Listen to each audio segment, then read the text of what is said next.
No 10º ano de um cerco implacável, a cidade de Troia, fortificada e lendária, continuava a resistir aos exércitos aqueus.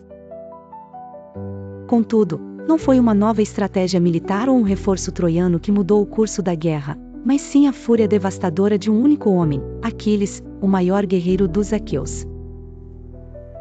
A epopeia de Homero, a Ilíada, imortaliza os eventos dramáticos que levaram ao ponto de inflexão decisivo na longa e sangrenta guerra de Troia. A crise eclodiu não no campo de batalha, mas dentro do próprio acampamento aqueu, um embate de egos e poder entre o rei Agamenon, comandante supremo das forças gregas, e Aquiles, líder dos Mirmidões. A causa? Uma mulher, Briseida, tomada como butim de guerra por Aquiles, mas que Agamenon exigiu para si após ser forçado a devolver sua própria cativa, Criseida, para apaziguar Apolo. A afronta foi pública e devastadora para Aquiles. Ele, o invencível, teve sua honra ultrajada por seu próprio líder. Em um acesso de ira, Aquiles retirou-se da batalha, levando consigo seus valorosos mirmidões.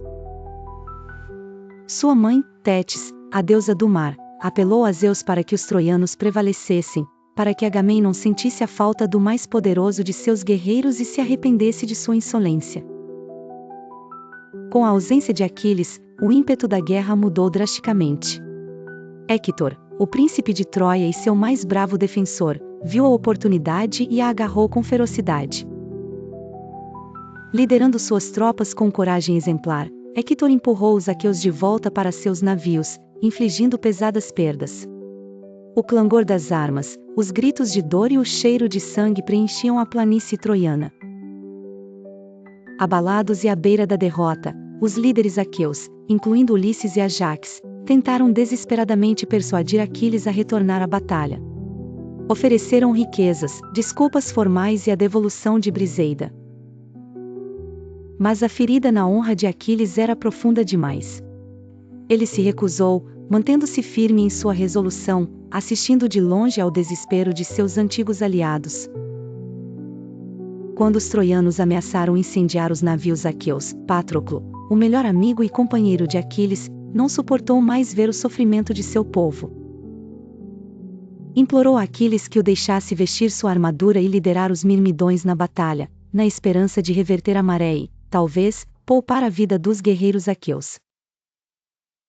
Aquiles, embora relutante, concordou, alertando Patroclo para não perseguir os troianos até as muralhas da cidade. Patroclo, impulsionado pela fúria e pelo desespero, não ouviu o aviso. Seu ímpeto foi imparável, fazendo os troianos recuarem. No entanto, em um confronto fatídico, ele foi ferido por Apolo, depois por Euforbo, e finalmente abatido por Héctor, que o despojou da armadura de Aquiles.